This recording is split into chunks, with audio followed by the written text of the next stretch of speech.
Bom dia a todos, estamos aqui novamente na grande novidade do EBAA, Encontro Brasileiro de Autos Antigos de Águas de Lindóia, e mais uma vez com a EBA TV, apresentando aqui ilustres convidados para falar de temas específicos. E o tema de hoje, lembrando que meu nome é Carlos Castilho, estou aqui investido do papel de apresentador barra mediador. O tema de hoje é muito interessante, muito exótico. É sobre o Laffer LL. Você que é mais jovem, já ouviu falar do Laffer LL? Provavelmente não. É um carro de altíssimo luxo, feito em pequeníssima quantidade, por isso que poucos conhecem. E é um carro muito interessante para aqueles que gostam de história do automóvel, principalmente história do automóvel brasileiro. Então vamos aos nossos convidados aqui. Quem está aqui na nossa mesa hoje? A começar de Flávio Fernandes, nosso extremo esquerdo aqui, graduado em Engenharia Automobilística pela FEI em 78. Em 78 mesmo atuou na Laffer, na área de desenvolvimento no modelo Laffer LL, ou seja, esse cara aqui é o cara que participou do projeto do Laffer LL. Então, e nós vamos falar então por que chama LL também, vai fazer parte da nossa pauta aqui. Iniciou o Flávio em 79 na Volkswagen da rua Wemag, sim, porque a Volkswagen comprou a Wemag em 67, né? E aí o que era a Wemag virou a Fábrica 2, é isso? Não é Fábrica isso? 2, onde ficou a engenharia. Né? Lecionou na FEI entre 88 e 98, ou seja, nós estamos falando com um professor aqui também, né? 10 anos. Entre 87 e... Deixa eu só colocar meus óculos, gente, que tá... Depois de uma certa idade aqui. Entre 87 e 95 atuou na Motores Perkins. Posteriormente na Maxion. Aí nós temos um pouco de coisa em comum, que eu também fiz trabalho para a Maxion. Em 95 retornaria à ala 17 da Volkswagen como terceirizado, atuando na área de poluentes. De 2000 a 2017 atuou na Ford, inicialmente no Powertrain do programa Amazon, Fiesta e EcoSport, testando designs projetados em outros países para serem produzidos em Camaçari, na Bahia, onde a Ford tinha uma grande fábrica, onde hoje a BYD está atuando. E posteriormente na Ranger 3, nos programas Diesel e Biodiesel, Trânsito Biodiesel e Caminhão Super Pesado H566. Vamos terminar aqui falando que desde 2023 o Flávio atua como docente na Escola de Restauração do Clube do Carro Antigo do Brasil. Somos colegas, né, Flávio? Com muita honra. Com muita honra mútua. Atualmente se dedica ao antigo mobilismo como colecionador e apaixonado por viagens e eventos e feiras no garimpo para manutenção de antigos. Seja muito bem-vindo, Flávio. Agora vamos para o Jean Tozetto. Jean Tozetto é a referência da história da Laffer. O cara entende tudo de história da Laffer. Nascido em 76, na cidade paulista de Campinas, mesma cidade da minha falecida mãe. Graduado em Arquitetura e Urbanismo pela PUC Campinas, tem escritório próprio desde 99, é adepto do Value Investing e colabora com a Suno Research desde janeiro de 2017, atuando como escritor e editor de livros sobre investimentos. Em 2001, criou o site MP Laffer.net. Esse é o principal motivo pelo qual o Jean está aqui, que ele vai falar muito aqui para nós da história da marca Laffer inicialmente, como surgiu a ideia de fazer automóveis ali e tal, e para depois a gente, a partir desse fundamento, a gente adentrar a história da nossa estrela de hoje, que é o Laffer LL. Em 2012, o Jean escreveu seu primeiro livro, intitulado MP Laffer, a recriação de um ícone. Parabéns pela participação aqui, muito obrigado. Olha, chamando o Juan de Juan.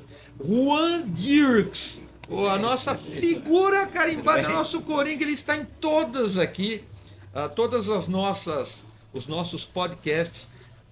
Para quem não assistiu os outros podcasts ainda, o Jean, ou Juan, desculpa, nascido em Bruxelas, na Bélgica, esse é o nosso gringo aqui, está importado aqui.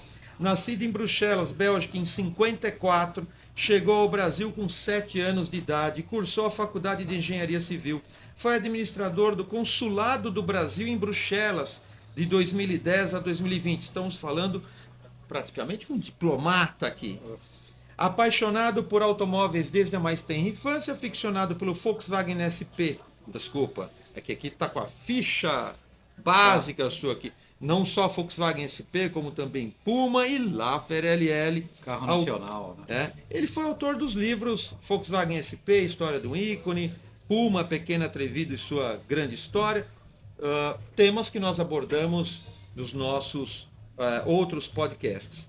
Bom, pessoal, eu gostaria de começar dando a palavra para o Jean, que o Jean conhece tudo da história da Laffer. Nós vamos entender um pouquinho a partir do Jean o que é a Laffer, as origens da Laffer, o Percival Laffer, quem era, por que ele resolveu fazer automóvel, e aí a gente chega no LL e desenvolve o assunto. Vamos lá, Jean, fique à vontade. Em primeiro lugar, é um prazer estar aqui, rodeado de professores e de um grande escritor, Juan, que escreve sobre carros antigos também. E a Laffer tem uma história quase centenária. Ela foi fundada como uma loja de móveis por Pension Laufer, um polonês que migrou para o Brasil. Ele fundou a Casas Laffer em 1927.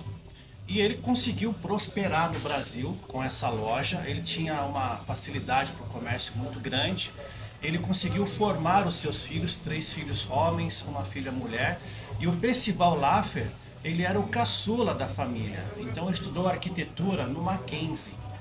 Quando o Percival Laffer estava se formando como arquiteto, porque não havia faculdade de desenho industrial, ele fez a faculdade de arquitetura porque ele já tinha intenção de desenhar móveis. Mas ele gostava de automóvel desde a infância. Quando ele estava se formando, o pai dele faleceu precocemente, então os filhos resolveram se juntar para continuar a marca Laffer, e eles deram um passo adiante. Eles passaram a fabricar os próprios móveis ao invés de apenas comercializar móveis de outros criadores. E o crescimento da Laffer nesse sentido, que começou em 1961, 62, foi um crescimento vertiginoso. Por quê? Porque o governo, em meados dos anos 60, reorganizou o sistema financeiro nacional e criou um programa voltado para exportação com o lema: exportar é o que importa. A gente pode falar com mais calma sobre isso depois. E a Laffer foi uma empresa que ingressou nesse esforço de fazer exportação para trazer divisas para o Brasil. A Laffer foi uma empresa pioneira na exportação de móveis. E os móveis da Laffer, por que chama NP Laffer? Móveis patenteados Laffer. As criações da Laffer eram todas patenteadas para proteger a criação, para que não houvessem cópias.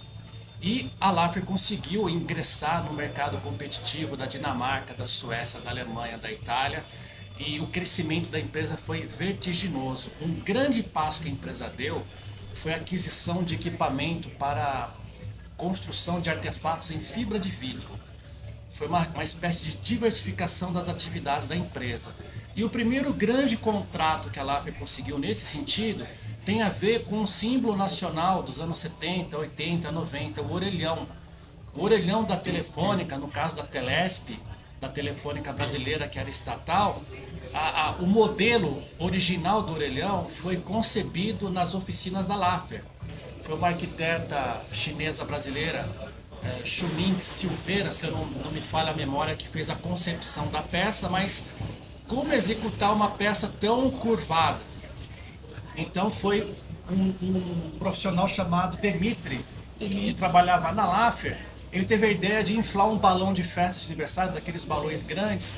Ele moldou o primeiro molde do orelhão, que foi um sucesso estrondoso. O orelhão é uma invenção brasileira, né? Se popularizou, toda a cidade brasileira tinha orelhão, e a primeira patente do orelhão era registrada pela Laffer. O contrato foi milionário para a época, e esse tipo de contrato patrocinou a investida da Laffer no mercado automotivo. O NP Laffer não é um sonho, um delírio que que aconteceu por acaso, foi uma diversificação planejada da empresa para ingressar no mercado de automóveis, porque o Percival Laffer sempre foi um grande entusiasta de automóveis. Ele tem uma pequena coleção, muito bem montada, inclusive. E o processo de construir o MP Laffer também se deu com a ajuda do Demitri. Ele montou a equipe de artesãos, mecânicos e carpinteiros, marceneiros para fazer os primeiros moldes do MP Laffer baseado no MGTD, que é um carro inglês, modelo 52. Em 28 dias, eles construíram o primeiro protótipo que apresentaram no Salão do Automóvel de São Paulo em 1972.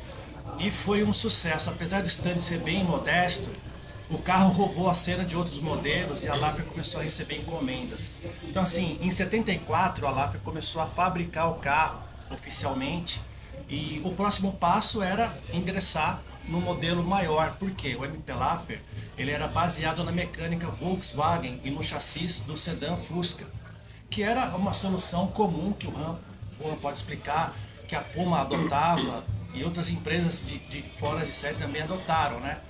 E assim como a Puma trabalhou no projeto do GTB, a Laffer começou a trabalhar no projeto do Laffer LL. E aí eu passo a bola para o Flávio. Então, Flávio, você Diga. participou do projeto do Laffer LL, né? Mas o Flávio vai falar, só queria fazer um comentário, Jean, sobre tudo isso que você comentou a respeito desse histórico da Laffer. Nós estávamos no nosso podcast anterior falando dos Puma e o quanto a Puma tinha uma produção diversificada, não fazia só automóveis, chegou a fazer chassi de ônibus, caminhões, algumas inserções no mundo de adaptações mecânicas, outros produtos de fibra de vidro, e tem muita conexão, né? Você vê que o brasileiro ele é versátil, né? Então, até uma estratégia de sobrevivência da empresa, a gente percebe que a Laffer também era muito versátil, fazendo não só mobiliário, mas orelhões, etc., usando aquelas tecnologias que ela já dominava, da madeira, da fibra de vidro e tal. E como você disse, se preparando para o automóvel, que era a grande paixão do Percival, é isso? Sim. Né? O Percival, ele é um designer reconhecido na história do design brasileiro. Hoje, adquirir um móvel com design Percival, Laffer, é um móvel de alto valor agregado, porque faz parte da história do design brasileiro. Então a gente não está falando de uma marca qualquer, é uma marca que tem esse histórico, esses fundamentos, inclusive na área de design de móveis. Claro, a Laffer é mais conhecida pelo design e produção de móveis de alto padrão, né? Então é muito interessante a gente ver esse tipo de coisa. Aí eu começo a pensar, o Flávio adentrou no projeto do Laffer LL. Você era estudante da FEI na época, era isso? Então, bom, primeiro deixa eu agradecer a presença aqui, porque é uma coisa que eu jamais imaginei. Conseguir resgatar a história do Laffer LL de uma forma tão importante. Obrigado, gente. E vamos lá. Como é que eu entrei nisso? Essa é a grande dúvida. Isso. Um professor meu da faculdade, professor Okubo, me cercou na saída da aula e falou: você já está estagiando? Eu falei: estou estagiando aqui na própria faculdade, mas os horários são muito ruins. Eu precisava de uma coisa com mais elasticidade de horário. Ele falou: você não quer trabalhar na Laffer? Foi assim, como tirar o banquinho que você estava sentado, né? Como assim, vou trabalhar na Laffer? A gente precisa de pessoal de automobilística lá para ajudar a fazer um novo veículo. Mas é o MP? Não, é um novo veículo. Então, vamos lá, né? Vamos lá. Então você vai amanhã, 8 horas, você esteja lá que vamos fazer um teste. E aí começou o susto maior.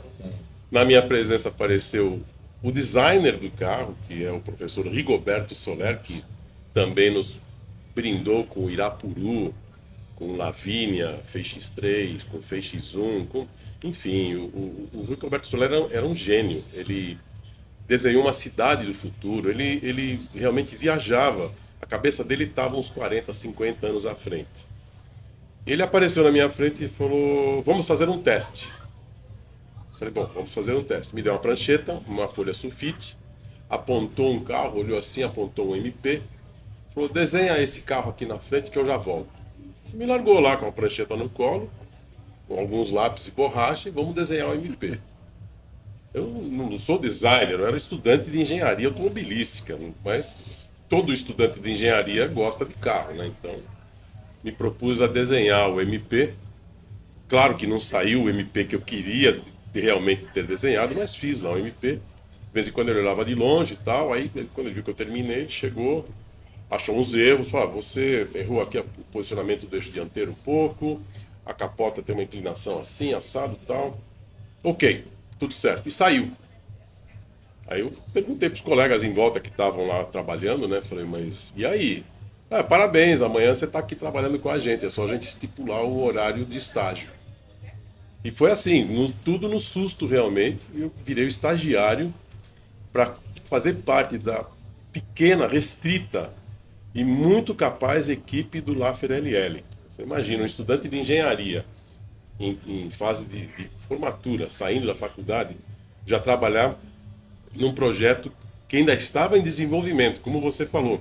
Existia a base do projeto, mas muita coisa eu vi surgir na minha frente de coisas que sequer eu imaginava que existia no mundo. E o professor, como viajava, conhecia, estudava, pesquisava, ele queria colocar tudo de melhor que ele conseguia encontrar no mundo num veículo chamado Laffer LL.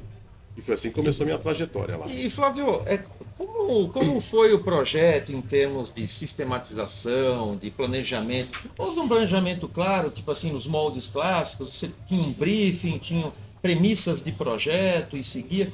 Quais eram essas premissas? Então, quando eu cheguei, nós já estávamos no 6º carro. E pode ser que, para uma empresa que faz milhares de automóveis, o 6º carro é nada, mas para um veículo que estava surgindo, o 6º carro ainda era um desenvolvimento de tirar pequenas falhas, acertar correções. Então eu não participei, eu sabia que foi feito da forma clássica com o sistema de clay, que é aquele carro de argila que você faz para definir o formato final. Esse formato ele foi baseado no que existia de melhor em design europeu, principalmente, né? Hoje se fala muito, é uma cópia do Mercedes. Não, não é uma cópia do Mercedes. Esse carro, ele lembra, talvez, o Mercedes, que era o veículo mais famoso. Mas tem o Pininfarina, o Fiat 130, tem o Longchamp, tem vários veículos dessa época que davam um design que era objeto de desejo. Você fala do De Tomaso Longchamp. Isso. Sim. Era objeto de desejo. Então, na hora que você colocou ele no clay, você começa a pegar aquilo que tem de melhor em cada objeto de desejo da época. Uhum. E embora se fale que o Mercedes foi a grande inspiração, não, talvez tenha sido a primeira inspiração. Mas esse carro, ele na época, ele representava o formato, o shape do veículo, que era o que mais se queria.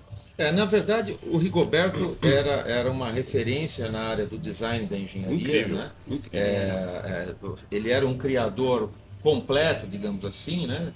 Pensando no design da carroceria, pensando na mecânica, no comportamento dinâmico, etc. e tal.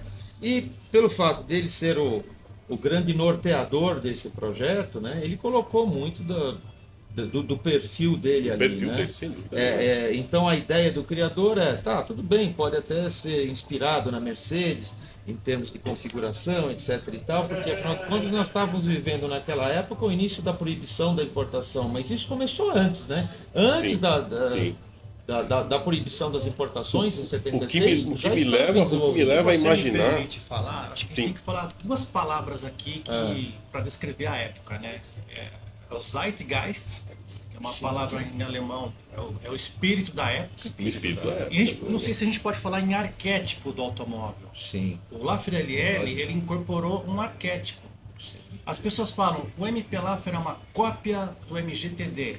Não necessariamente. O MP Laffer, ele capturou um arquétipo do Roadster, conversível 2 lugares, porque você tinha um MGTD, você tinha um Morgan. Você tinha outros carros Austin com a mesma configuração, né? Paralamas salientes, porta cortada no meio. Então, hoje você também tem os arquétipos. As SUVs são todas parecidas, porque elas seguem uma espécie de arquétipo. Então, reduzir o Laffer LL a cópia do Mercedes, única.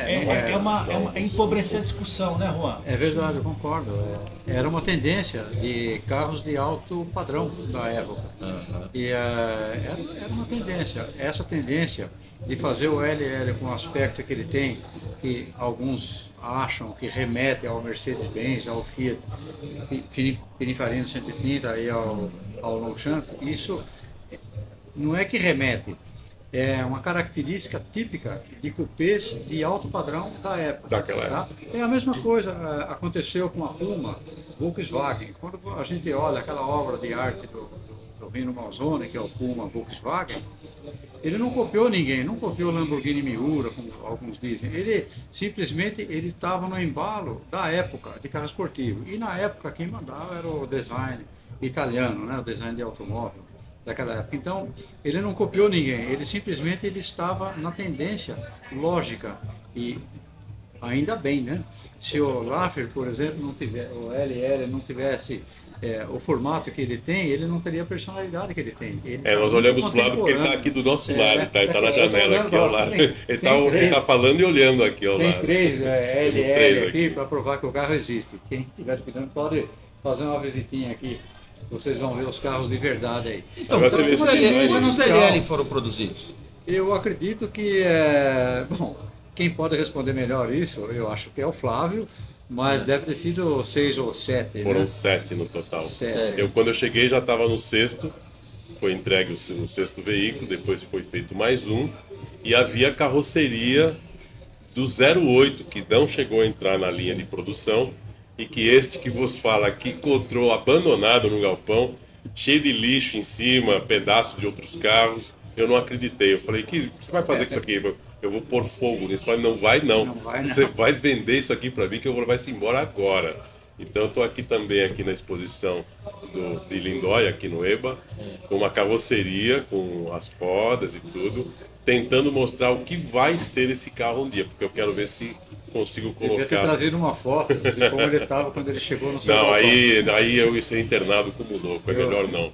É melhor ver como ele está agora. Ele me chamou e falou, venha ver o que eu tenho aqui no meu galpão. E da casa dele. Esse design que o Juan citou, você imagina tudo isso, o objeto de desejo da época como automóvel para realmente se posicionar na sociedade. Só que uma coisa que ninguém tinha, que era o padrão dos móveis Laffer no interior do LL. E isso o Percival fez com uma maestria. Um dos veículos aqui, que inclusive é o veículo do salão do automóvel, ainda mantém os bancos originais com o revestimento, claro, tá tudo rachado, tá precisando de uma restauração tremenda, mas você consegue imaginar esse padrão na época, o que representava perante os veículos daquela época. Você não tinha nenhum veículo europeu aqueles assentos que tem no veículo do salão que está aqui ao nosso lado. Era alguma coisa, e tudo de madeira de lei no acabamento, tinha muita madeira no acabamento, madeira de lei, e os móveis Laffer que você parecia que estava num sofá na sua casa assistindo televisão, um conforto incrível. Pessoal, é assim, aqui nós temos 3 grandes especialistas aqui, vocês não sabem o que é mediar isso aqui, porque eles sabem tanto, que assim, um tá falando, o outro, não sei o que, você já percebe que ele quer falar, ele quer emendar, não sei o que, e aí eu tô sentindo aqui o Juan me cutucando. Vamos lá, diga, o que você ia falar? Você sabe que agora já nem... Agora, tá vendo? Lembrei. O LL é provavelmente uma das melhores provas que o brasileiro é extremamente criativo e tem o poder do savoir-faire, quer dizer, ele faz acontecer. Depois, a questão é de gerir uma empresa, fazer com que ela seja longeva e que ela consiga se proliferar em outros países, que ela consiga ser perene, né? Que ela consiga administrar milhares, às vezes, de funcionários, é uma coisa que fica difícil e foge um pouco da gestão do brasileiro, mas aí não é nem culpa tanto do brasileiro. Eu acho que é por causa do sistema, o sistema operacional do governo não contribui muito com os empresários brasileiros, com essas pessoas que começam pequenas e querem empreender. O Laffer é um excelente exemplo disso. Quem quiser ver o Laffer e imaginar de quando ele foi feito, é um carro que tem meio século. Quando você olha, você tinha que buscar muito entre os carros importados alguma coisa que fosse comparável com o que o LL oferece. Inclusive, até o para-choque dianteiro estava previsto em ele, a partir de uma certa velocidade, ele se afastar da carroceria para ajudar a absorver o impacto no caso de acidente. Então, esse apenas um detalhe do que representa a LL. E a LL é realmente a genialidade e o savoir-faire do brasileiro. Eu aconselho qualquer visitante que esteja aqui em Águas de Lindóia a dar uma passada por aqui, Vale a vocês pena. vão ver do que o Brasil é capaz. Pessoal, é assim, quando a gente vê o LL, a gente percebe que é um projeto de vanguarda, do ponto de vista, inclusive, de tecnologia embarcada. Ele é pioneiro no sentido de mostrar um painel digital ali, nós estamos falando de 50 anos atrás. Claro que a tecnologia para desenvolver um painel digital na época, a gente vai querer ouvir isso agora. Fale do bisavô da tela, que hoje todo veículo tem, que a tela, onde que era a tela, em 1976 foi criada. Tá, então pronto, já está passada a bola, Flavião. Continua aí, fala, Quer que eu fala fale como essa é que tela? era feita essa questão do painel digital. Gente, do não dá para descrever. Vocês teriam que vir aqui ver, porque não dá para descrever. Em 1976, você tem ideia de colocar um monitor no painel do veículo? É impossível isso. Pois Desafio, e foi feito isso. Como não existia os equipamentos para fazer isso, esses equipamentos eram feitos dentro da própria indústria Laffer. Laffer Indústria e Comércio Limitado. Esses equipamentos eram feitos lá. Então você tinha, por exemplo, uma coisa que o Castilho citou, que de tecnologia absolutamente incrível. Foi copiado do Boomerang. Não foi copiado nada, porque esse veículo Boomerang, a Maserati Boomerang, você tinha o volante e os instrumentos todos no centro do volante, sem movimentação. Eles ficavam afixados e você tinha a empunhadura livre para você virar o volante. Mas você tinha os instrumentos, como é hoje qualquer veículo. Instrumentos analógicos, velocímetro, RPM, temperaturas e tal. O Laffer, você tinha uma ideia de conforto e esportividade que era só você saber que você estava progredindo na rotação, você estava progredindo na velocidade e as suas temperaturas não chegavam nos pontos vermelhos. Então você tinha lâmpadas verdes que acendiam progressivamente, mostrando a velocidade em progresso, a rotação aumentando progressivamente. Se chegasse numa rotação perigosa, a lâmpada mudava de verde para vermelho, tá? E ficava as verdes acesas e acendia a vermelha também. Opa, então estou numa rotação indesejada. Temperaturas verdes. De repente, se fosse uma temperatura que deveria tirar o pé, a temperatura também ficava vermelha. E assim por diante. Todas as informações estavam com forma de lâmpadas, como os LEDs de hoje, que na época não eram LEDs, eram lâmpadas, gente, imitando os LEDs. Uma coisa fantástica. Você olhava aquilo e falava, isso aqui, de onde veio? Veio de Marte? Não existia nada parecido. Aí você vem com aquela dúvida, fala, pô, mas e daí? Eu quero saber qual é a velocidade que eu estou, não quero ver lâmpada. Eu quero saber qual é a rotação que eu estou, porque o LL tinha a opção de ser manual ou automático. Então, de repente, para mudança, você queria saber qual era a rotação. Isso que vem o bisavô das telas que hoje a gente tem. Mas não era para colocar lá o Waze, nem Google Maps, não. Nem telefone celular, que não existia. Era uma tela que ficava em cima do console, debaixo do painel, em cima do console, ligeiramente inclinado para o motorista, de 17 polegadas, uma TV de tubo, que eu nem imagino como é que conseguiram colocar dentro da imagem dessa TV de tubo de 17 polegadas, as informações iguais às que hoje a gente tem nos instrumentos, que seria um instrumento de velocidade, um instrumento de temperatura, um de rotação, pressão e coisas assim, pressão de óleo, coisas assim. Que se o motorista fosse um cara assim mais criterioso e quisesse saber os valores numéricos do que ele estava dirigindo, então ele via aqui, mnemonicamente, ele via as luzes subindo. E os valores estavam numa TV virada para ele. É inconcebível isso na época. É uma coisa que as pessoas olhavam e ficavam assustadas. Falavam, escuta, de onde veio essa ideia? O gênio Rigoberto Soler, em conversas com o Percival Laffer, iam bolando essas coisas. Detalhes incríveis, como a fiação, por exemplo. A fiação, hoje de qualquer carro, a gente fala de chicote. Você tem um chicote que leva os faróis, o chicote que leva para as lanternas atrás e assim por diante. O Percival colocou uma equipe para produzir os fios. Então você não tinha, acho que é flex cable que chama, né? Não existia isso. São os fios paralelos Hoje, colocados Variados, né? Antes pareados, não tinha isso. ao lado do outro. Então nós esticávamos os fios de acordo com qual que vai agora. Agora é o vermelho. Esticava o fio vermelho numa bancada que eu acho que é uns 15, 20 metros. Esticava, passava uma cola igual a Super Bonder de hoje, só que na época a gente chamava de IS-12, que era Cola super, flexível. era uma cola de instantânea que não se vendia em loja, só tinha só nas indústrias. Isso que era muito perigoso você fazer isso e nunca mais abrir o dedo, né? Então, era o IS-12, tinha um cara especializado nisso. Aí ele punha o primeiro fio, agora qual é? Agora é o preto. Ele ia lá no rolo de preto, colocava ao lado do fio e passava de novo o S12, e assim nós fabricávamos os flex cable. E um dos carros aqui, ele ainda tem um pouco trecho do chicote, ainda é o flex cable original. Eu acho que se dobrar deve quebrar, de tão ressecado que tá. Mas ele mantém aquele conceito de modernidade que levou muito tempo para aparecer em qualquer coisa que a gente viu mais tarde, seja veículo, seja nos nossos eletrodomésticos.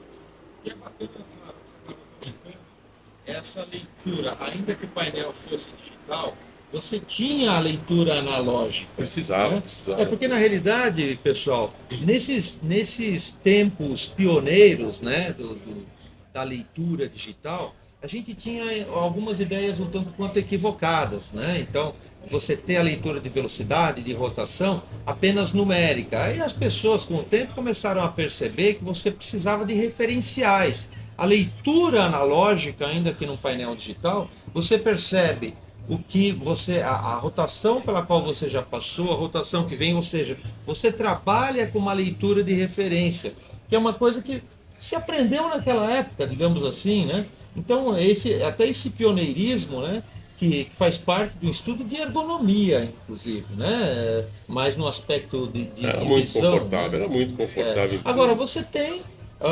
reflexos sobre uma tecnologia primitiva frente àquelas que a gente tem hoje. Os reflexos eram de que a coisa não funcionava tão bem quanto se esperava, tinha certas fragilidades. Sem dúvida, era muito difícil. Não era é? muito E como é difícil. que isso se refletiu? Todos os carros que saíram lá, FLL, saíram com esse tipo de painel, Sim. mas isso deu problema? Sim, deu muito problema. Como é que foi?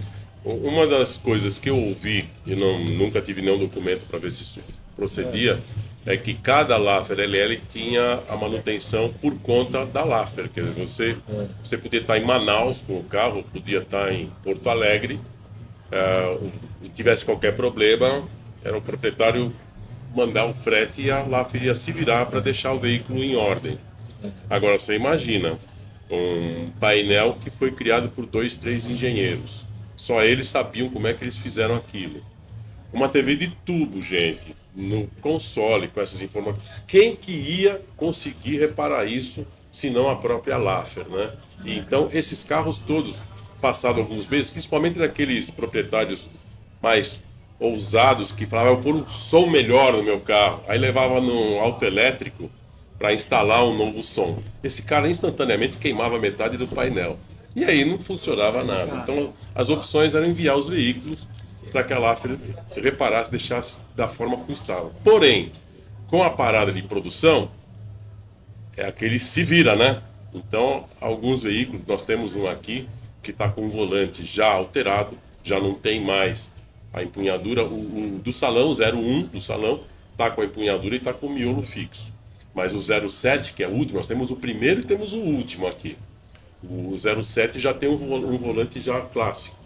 Aí os instrumentos usou uma serra-copo e encaixou instrumentos no painel. Eu quase desmaiei quando eu vi aquele painel de madeira de lei maravilhoso assim, todo furado. Cheio de furo. Com serra-copo e com os instrumentos. Mas foi a forma que os vários proprietários, que esses veículos já mudaram de proprietário várias vezes, cada um fazia uma solução para aquele problema que ele encontrava. Como, por exemplo, o para-choque que avançava 15 centímetros quando atingia 60 km por hora, acho que não deve ter mais nenhum deles com esse sistema funcionando, porque era complexo. Sistema hidráulico. É um sistema hidráulico, como funcionam as bombas hidráulicas, e empurrava, tipo de um amortecedor, né? Empurrava, e quando você parava o veículo, voltava à posição normal. Quer dizer, dá para fazer? Dá, mas a dor de cabeça que os novos proprietários iam ter para conseguir fazer isso funcionar, eles apelavam e falavam, escuta, me fixa isso aí, porque ninguém nem vai descobrir que isso aqui mexia antes. Na realidade, é um projeto de um automóvel que ele acabou não seguindo os próximos passos, Exato, né? exato. Eles eram Infelizmente. praticamente protótipos, né? Infelizmente. E aí quando você restaura um automóvel com uma produção escassa, já é uma grande dificuldade. Falando em Laffer LL, então, nossa senhora, eram verdadeiros protótipos, com tecnologias muito à frente do seu tempo. Como é que é a dor da restauração? O que você está assim? Você que está restaurando, né? Você pegou tá pesado. enfrentando? Você pegou pesado, porque quando encontrei essa carroceria, quando você descobre que tem uma doença, a primeira coisa é que você nega que você tem a doença, né? Quando eu vi isso, eu falei, não, eu não vou fazer isso, não é possível. Eu falei, mas eu vou fazer, sim, eu vou fazer. Adquiri a carroceria toda desmontada e agora o meu plano é transformar essa carroceria no Laffer 08, que nunca existiu. Essa carroceria, segundo consta, estava num leilão de peças que foram encontradas dentro da Laffer, equipamentos, máquinas, e tinha lá uns pedaços de fibra que compunham a carroceria completa de um Laffer LL, que provavelmente seria o 08. Não sei, provavelmente, isso eu que estou falando. E eu adquiri, já coloquei ele na cor original do carro do salão, e eu quero deixar ele o mais correto possível em relação ao Laffer LL do salão. Não sei se eu vou ter tempo de vida suficiente para isso, mas já tem uns engenheiros eletrônicos que são loucos que nem eu e estão querendo me ajudar a fazer principalmente o painel. Eles provavelmente devem estar nos assistindo agora. Por favor, não desistam, porque eu preciso de vocês para fazer esse painel. Acho que é um grande desafio. Vai ter que mudar o nome do carro, vai deixar de ser LL, vai virar FF, Flávio Fernandes. Já tem o nome lá. Aí eu quero saber de você, Juan, por que chamava LL? Então, essa é a grande pergunta. É uma interrogação que me acompanha faz décadas. Essa pergunta, bom, o Jean, meu nobre colega aqui, ele é muito... Vocês dois conhecem bem o Percival. Figura incrível. Provavelmente vocês devem ter conversado com ele sobre o porquê da sigla LL. Qual é o significado? Eu tenho lá uma teoria que eu acho que pode significar, na minha cabeça, podia ser assim, Laffer Luxo, alguma coisa assim. Laffer Luxo é uma sigla que faz sentido. Não, é Laffer. Faz sentido, mas não se tem certeza. Não, 100%. eu tenho certeza total, absoluta. Você tem É certeza? oficial. Eu liguei pro Percival, falei, Percival, não posso levar isso em dúvida lá, né? Por favor, Percival. Isso aí, por acaso, é algum antepassado seu que tinha um nome começando com L também, né? Por exemplo, um Liudegard Laffer. Ele falou, gostei do nome, Liudegard Laffer, eu vou sugerir pro meu neto. Pro meu bisneto, aliás. Vou sugerir pro meu bisneto, mas não era isso não, era Laffer Luxo mesmo. Era Laffer Luxo Laffer mesmo. Luxo. Se você prestar atenção na grafia, Percival termina com L, Laffer começa com L. Também, é verdade. Olha só. L É verdade. é uma Tudo- espécie de um personalismo tudo indica. que eu identifiquei que poderia ser um motivo do carro Talvez, chamar é. L, mas eu também não perguntei isso para ele.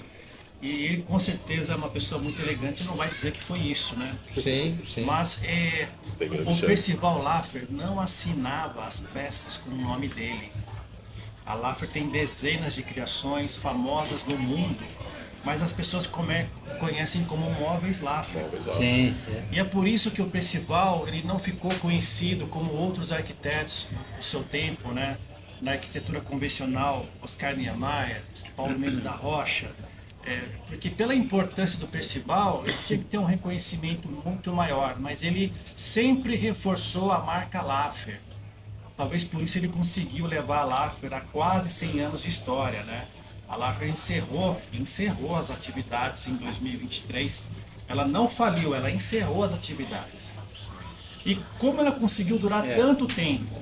Em função de patentear as criações. Móveis patenteados foram as patentes que permitiram que a Laffer durasse tanto tempo. Quando as patentes começaram a vencer, A inspirar, né? recentemente, os chineses já tinham cópias dos mecanismos preparadas para assumir os novos contratos de exportação para a Alemanha, para a Itália. Os italianos compravam os mecanismos Laffer para revestir na Europa. Vários móveis europeus têm estrutura Laffer, Olha que patenteada. Quando essas patentes venceram, os chineses tomaram o lugar da Laffer como fornecedor para os europeus. Sim. Então, o Percival começou a estruturar, planejar, não só o crescimento da empresa, ele começou a planejar o encerramento com zero passivos, entendeu? Então ele conseguiu escrever uma história muito bonita. O que precisa ser reforçado, né? Você falou do brasileiro que vai lá e faz. Nós temos um designer que felizmente está sendo reconhecido agora, e o Percival tem 90 anos, ele merece reconhecimento. Ele foi um designer, junto com os irmãos dele, que conseguiu gerar 1.300 empregos simultâneos. Final dos anos 90, a Laffer tinha 1.300 funcionários. Diretos, né? Quantas famílias a Laffer ajudou a alimentar? E eu tive acesso a uma Sem falar os tese de indiretos, mestrado. né? Eu tive acesso a uma tese de mestrado feita na USP, contando a história dos móveis Laffer. E o comentário final da tese criticou o Percival porque ele não pensou no lado social nas suas criações, porque elas não chegaram para as classes menos favorecidas. Então eu queria dizer para esse estudante que a Laffer gerou 1.300 empregos. Diretos. Isso não é pensar no social? Então, aí assim, você tem no Brasil quem vai lá e faz, e você tem, por parte da academia, não estou falando de forma geral, mas uma parte da academia que apenas critica e não forma novos mestres no sentido de novas criações, né? Nós não temos uma nova geração fazendo o que a geração dos anos 60, 70, 80 fizeram, infelizmente. Por quê? Porque nós vivemos num tempo que não existe mais escassez. Nós temos sobra recursos, entre aspas, para as pessoas, e elas não se forçam a ser criativas. E o brasileiro, ele era criativo nos anos 60, 70, não só na criação de móveis, na composição de músicas, porque existia um ambiente de escassez, existia um país a ser construído.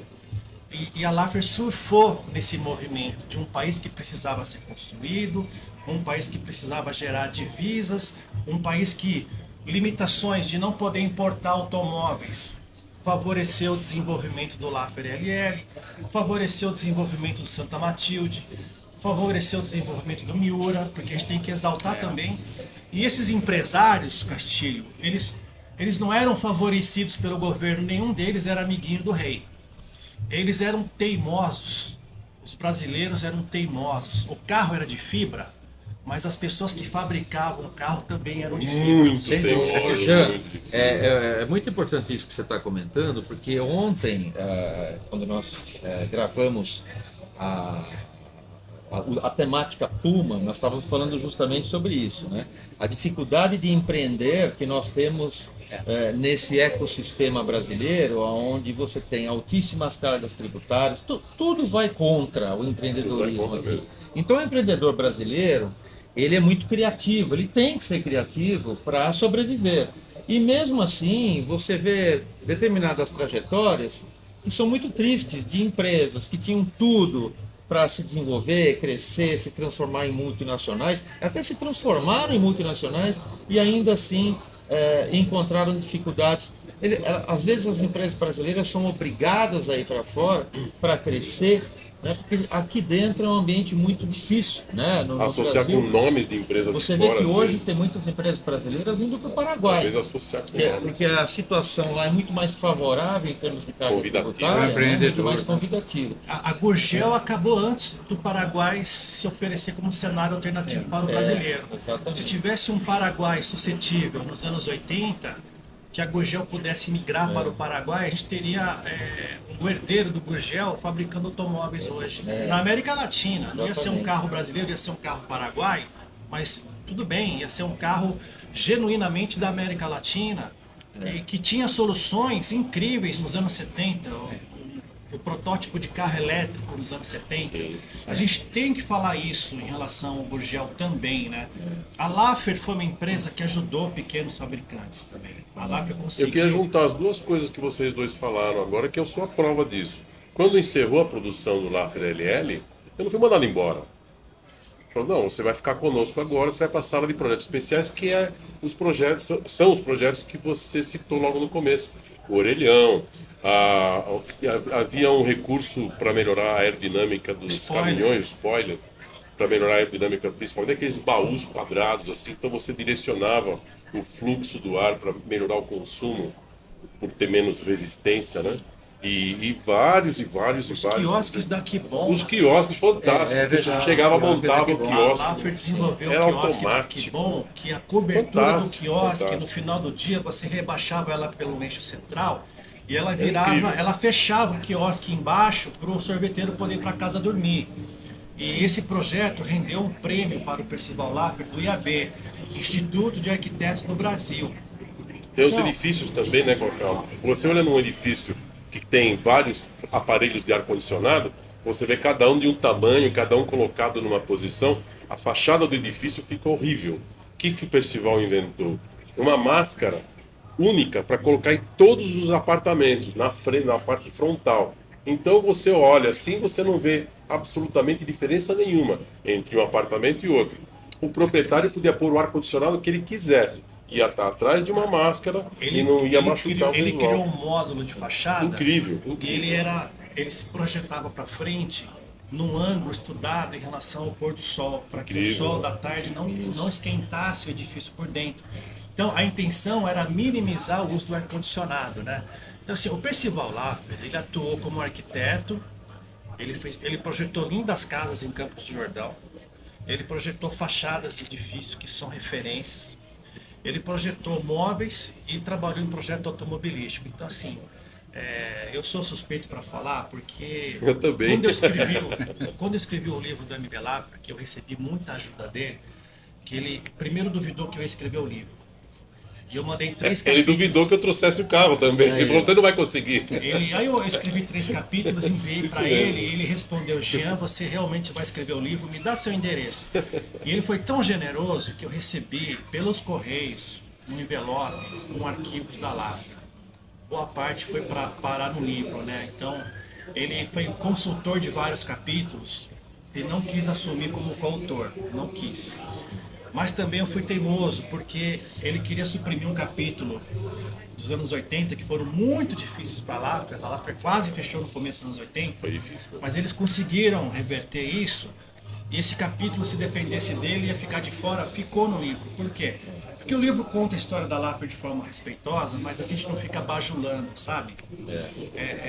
É uma das razões pelas quais o livro continua vendendo bem até hoje. É uma história Real. é uma história bonita. E não é só a história da Laffer. história É a real. história de pessoas que trabalharam na Laffer. Então, eu tenho que registrar um agradecimento público para o Flávio, Imagine. porque um dos capítulos que foi sobre o Laffer LL, eu consegui escrever com a ajuda dele. Página A 82. 50 metros aqui desse estúdio, tem o cappuccino lá, o café do hotel. Uma varanda. A gente tomou 2 cappuccinos, ele me contou uma história linda. E eu peguei uma parte dela, que eu não consegui colocar tudo, transformei num capítulo sobre o Laffer LL. Então, assim, é um livro que conta história de pessoas que naquela época podiam dar depoimentos, né? E o livro já tem 14 anos, Juan. Algumas dessas pessoas já não estão mais Não aqui. estão mesmo. Então fica o registro, por quê?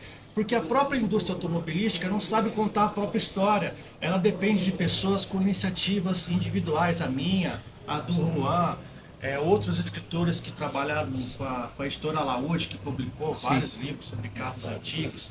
Então, assim, a iniciativa desse clube aqui, trazer o estúdio para cá, no encontro de carros antigos de Águas de Lindóia, que é uma espécie de um carnaval, que não é divulgado na televisão, feito Festa de São João, né? Festa de São João junta Infelizmente, 80 mil pessoas, sai no Jornal Nacional. Aqui junta 500 mil pessoas e é uma referência no Jornal Regional.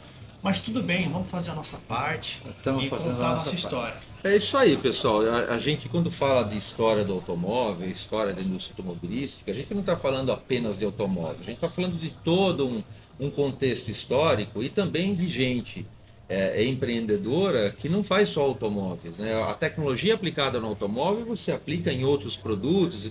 Então nós estamos falando de um verdadeiro ecossistema de produtos para quem é estudante de design, de arquitetura. Veja o que o Jean comentou sobre essa franja entre design e arquitetura, né? Você fazer uma barraquinha da Kibon projetada de maneira lógica, inteligente, você está fazendo arquitetura ou está fazendo design de produto? Você está fazendo os dois. Tá fazendo os dois, é. Isso é um negócio bacana. Agora, voltando um pouquinho nessa questão do desenvolvimento do Laffer LL, Flávio, Sim. você que vivenciou os testes, o desenvolvimento do produto, Tem com coisas certeza curiosas. você tem histórias muito curiosas, então conte um pouquinho Tem dessas coisas histórias para nós. curiosas. Para quem estuda como se faz um automóvel, é muito comum a gente utilizar bonecos, né? Ou sacos de areia. Você coloca para dar o lastro devido e no caso dos bonecos para você saber ó, mais ou menos a altura que vai ficaria o descansa-braço, o que o boneco consegue alcançar, que é um manequim, né? Então são os dummies. A Laffer não tinha dummies, né? Nós estávamos só com um único veículo em desenvolvimento, não havia necessidade de fazer uma sala cheia de dummies, porque aí você tem que ter mulheres de várias alturas, homens de várias alturas, também porte físico, crianças de colo. Isso realmente é um investimento muito pesado. Então a gente utilizava realmente as pessoas normais. Eu era um dummy. Eu era um dummy quando precisava testar a suspensão, porque eu tinha a altura e o peso ideal para ficar no banco de trás ou no banco da frente e depois relatar as minhas impressões de onde que eu apoiava o braço, como é que eu abria o vidro. Era muito agradável. Você saía para fazer testes, imagina, um recém-formado saindo para dar opinião do que precisaria ser mudado no veículo. Eu era um dummy para testar o Laffer. E posso falar da multa também? Não. Lógico. Essa é a mais curiosa de Deve. todas, porque nós estávamos desenvolvendo a carburação, né, para o motor 250S da linha General Motors, e a gente queria desenvolver uma alimentação do motor um pouco mais dinâmica, um pouco mais esportiva. Desculpa, só te interrompendo, só lembrando vocês que a mecânica que Sim, o Laffer sim. LL utilizava era do Opala. Opala. 6 cilindros, né? 6 cilindros, 250S. poderia ser o manual ou automático, mas era basicamente o 250S. A informação que eu tenho é que a Laffer teria um contrato de fornecimento com a GM Correto. se ela conseguisse fabricar 20 Laffer LL. Ela teria um contrato de fornecimento do conjunto mecânico do Opala. Mas como ela não tinha esse contrato firmado ainda, ela tinha que comprar um Opala 0 km, Novo. ela tinha que retirar a carroceria para fazer o trabalho da fibra amalgamada com o chassi da GM, né? É totalmente desmontado. Não Quantos sobrava Opala nada. foram comprados para fazer o Laffer? Eu vi vários, mas não sei quantos. Não sei quantos. Vários Opalas Eu vi 0 isso é uma km questão. foram comprados. Que precisa ser comentada aqui. Porque o Opala, a priori, né, a gente pode considerar que o Opala tem uma carroceria monobloco. Então ele é monobloco, né? E a Puma achou uma solução, a Santa Matilde também achou uma solução de desenvolver um chassi tubular próprio. Porque a Puma, eu conheço bem, pegou metalon, fez um quadro de metalon, de aço, e com algumas travessas, evidentemente, para receber os componentes mecânicos. E ali ela conseguiu fixar os componentes mecânicos, eixo traseiro, todo o agregado dianteiro, motor, câmbio, sistema de freio, sistema de direção. E aí, baseado em alguns pontos de parafusagem, a gente fixava a carroceria de fibra, falando do Puma GTB, em cima. A Santa Matilde é um processo mais elaborado, mais refinado, só que é mais ou menos no mesmo raciocínio. Agora LL me não. fala do LL, O qual LL foi não. a solução Então, que deixa a eu Laffer completar achou? primeiro a pergunta do Castilho dos testes, né? Vamos por partes, como diria Jack.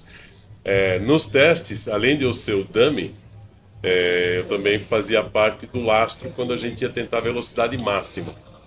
E nós não tínhamos a quinta roda, nós não tínhamos o equipamento necessário para fazer isso de forma bem assegurada.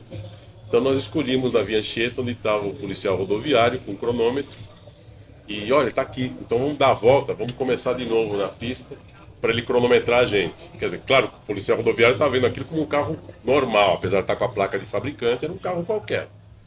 E ele vendo que estava numa velocidade considerável, ele acionava o cronômetro, passava por ele a 180, 185, ele cravava o cronômetro e avisava no próximo posto. Falava, ó, veículo assim, assim, assado, placa tal, 180 por hora.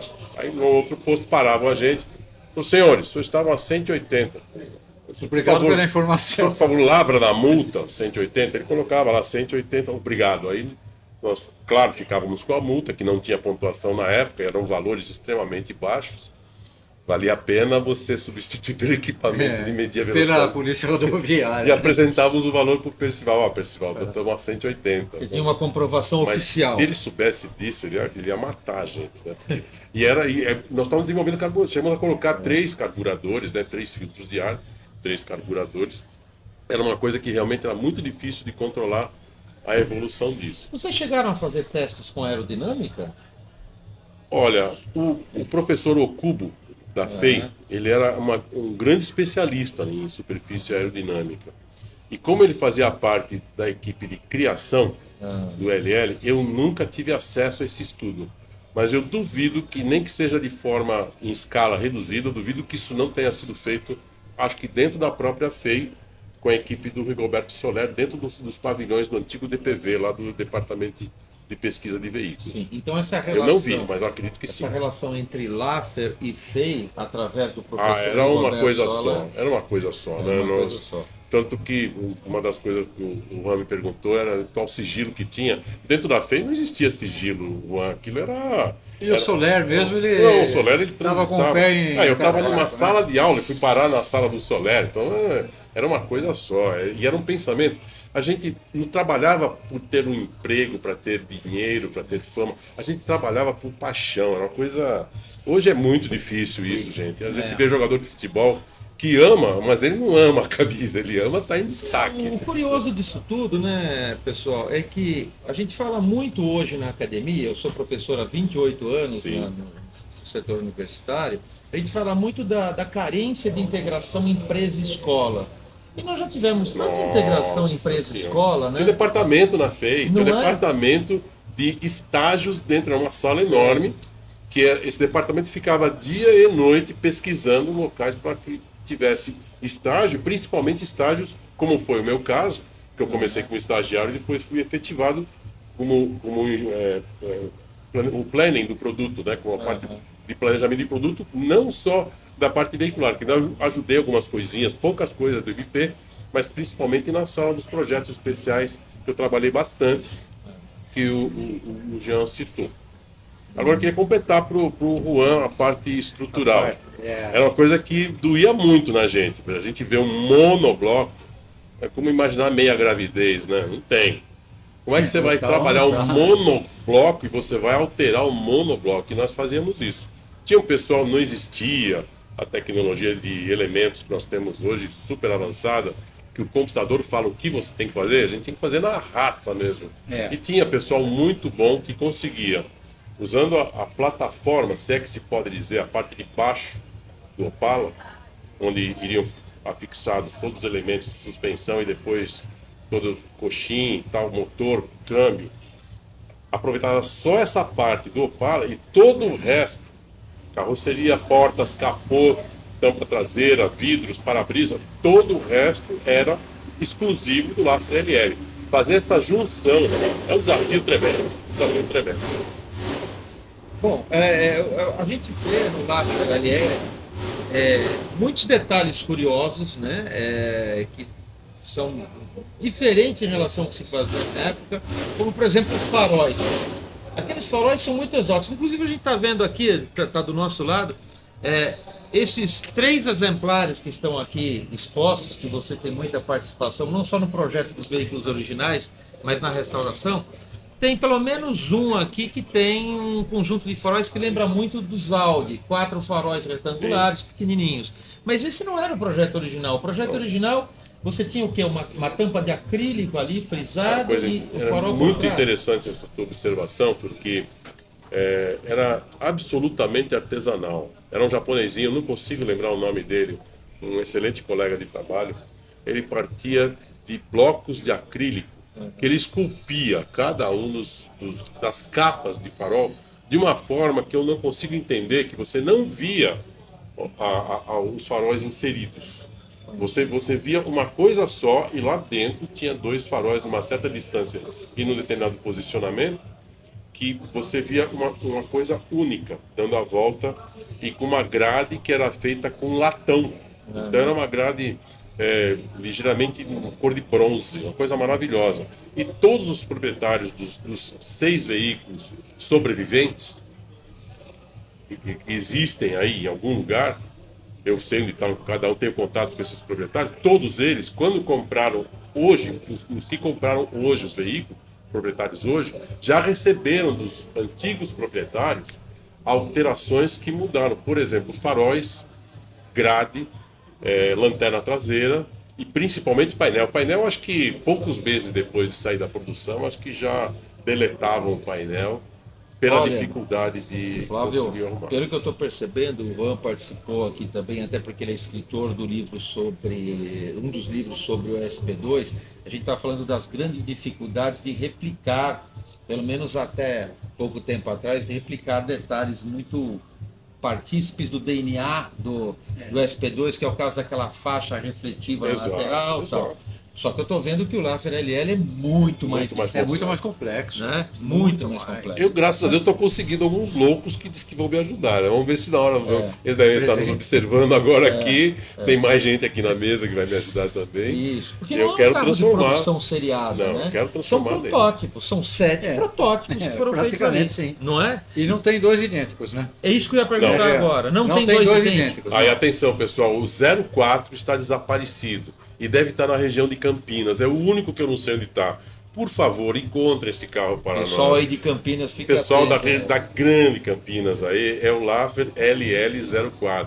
Eu comprei as rodas dele, que apareceram numa borracharia. Eu corri lá e comprei. Falei, onde você achou isso? Ah, não sei. Roda exclusiva. O rapaz do parou com uma cara aqui, pendurou e disse que depois passava para pegar o dinheiro. Aí roda vendi. de Opar lá, né? Ele tava numa caravan, aí como pegava na lateral, ele deixou lá para vender. Aí um rapaz comprou essas rodas, colocou no parada dele, também estava pegando, e aí eu descobri onde estava esse rapaz, fui lá e peguei as rodas, comprei as rodas dele. Então, essas rodas são outras grandes dificuldades. É só exclusiva dele. Exclusiva dele. Não tem nada parecido. Ontem nós estávamos comentando sobre as rodas bolo de noiva dos Puma, que são muito raras. Sim. Reza a lenda que o molde teria sido incendiado no incêndio do fabricante, etc. E tal. Então, como é que você replica uma roda dessa hoje? Dá para replicar, você tem processos para isso hoje, tem todo um custo, né? Sim. Mas um custo, inclusive, muito mais baixo do que você tinha antigamente, pelo advento das novas tecnologias. Essas rodas, então, vocês, nos carros que vocês estão restaurando, elas são todas rodas originais, não foram feitas réplicas? Eu acho que todos os veículos que eu localizei, os 6 Laffer LL, estão com as rodas originais. E são rodas muito bonitas, né? Muito bonitas. É engraçado porque essas rodas, elas lembram muito o que veio na sequência, na década seguinte, a famosa era turbo, onde as rodas imitavam como se fosse uma turbina, né? Elas são Roda orbital. anteriores, né? Como a roda orbital e tal. Então elas são anteriores. Quem fez o design dessas rodas? Foi o Rigoberto também? Eu não tenho notícias disso. O Não tenho. Percival. O Percival? Foi o Percival. Provavelmente. Eu acredito que o Percival, que era um grande estudioso de tendências, né? Então acho que ele estava buscando coisas de futuro. Como foi a fiação, como foi o primeiro monitor. Ele via tendências que iam acontecer 10, 20 anos depois, ele já queria colocar E imediatamente. como era essa relação entre dois criadores, né? Que era o Percival, Prefiro não falar. além de criador, era o proprietário e o próprio Rigoberto. Na verdade, são gênios geniosos, né? Gênios geniosos. O professor Soler era uma capacidade, né? Um gênio total. Mas trabalhar com ele não era fácil, porque às vezes uma coisa que para o Rigoberto e tanto também para o Percival, eram dúvidas que qualquer um poderia saber a resposta. A hora que você chegava, acho que eles se sentiam ofendidos de receber perguntas como essas, assim, por pessoas que estavam alheios ao sistema de produção de um carro. Então, eram relacionamentos difíceis, mas na medida que a coisa ia evoluindo e a gente ia pegando mais confiança nas dúvidas de um e de outro, mas sem dúvida nenhuma, né? Uma das coisas que eu fiquei sabendo também, desculpa, Percival, você me autorizou a falar isso, O veículo do Salão do Automóvel, que hoje aqui é um branco perolado.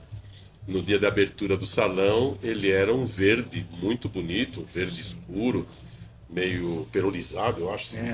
Tinha um truque de imagem, né? Era muito bonito. E no decorrer do salão, aquele mesmo veículo passou a ser um branco perolizado, que era uma discussão entre os grandes gênios geniosos, né?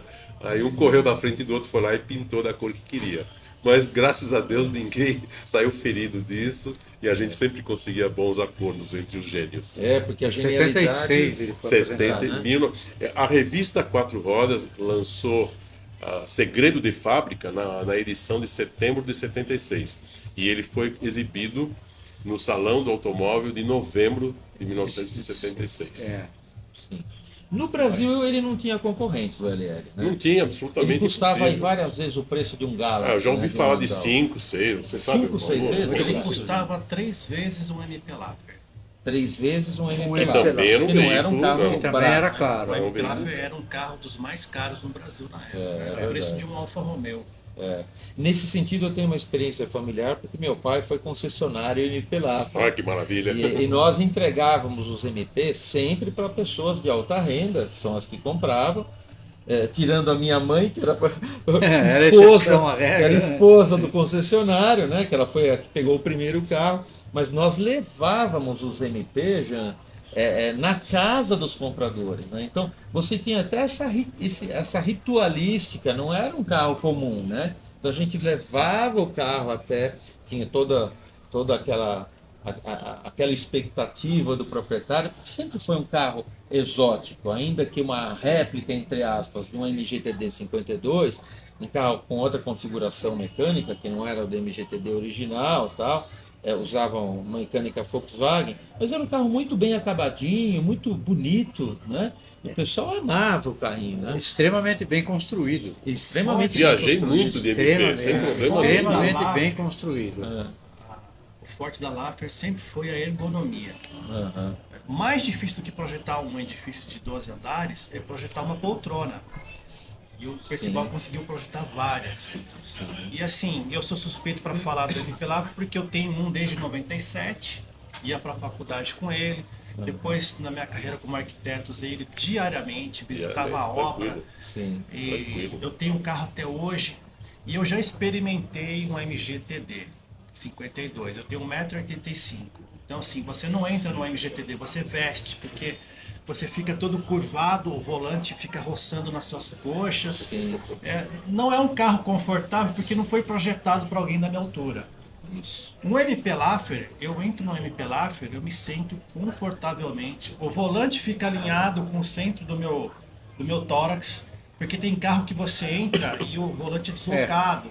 O banco é feito em concha, você fica com os ombros curvados. Um Laffer não, você dirige ele de forma confortável. A ergonomia é boa, né? Confortável para um carro dos anos 70, obviamente. Então, o Laffer acabou sendo um aprimoramento do MGTD. Ele não é só uma cópia. Algumas pessoas gostam de falar isso, tudo bem, mas ele é um aprimoramento que ele capturou um arquétipo que é um pouco dissonante em relação à proposta da Laffer, né? O Percival sempre foi uma pessoa futurista à frente do seu tempo, mas ele foi pioneiro também em fazer um carro nostálgico. Ele capturou a nostalgia de um roadster para duas pessoas que fez sucesso nos Estados Unidos, né? O MG, depois da Segunda Guerra, ele foi muito exportado para os Estados Unidos. Isso, Foi muito. porque os soldados americanos tiveram contato com os carros europeus, gostaram e trouxeram a ideia para o próprio país, não é? E a criatividade vem da escassez. Acabou a Segunda Guerra Mundial, você pode falar do projeto da Lambretta, da Vespa, Fiat 500. Sim. O MGTD ele é um aprimoramento da MGTC porque a MG não tinha ferramental para criar um carro do zero.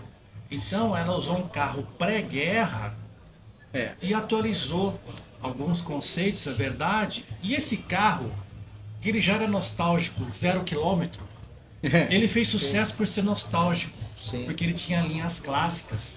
Ele tem, de certa forma, linhas atemporais.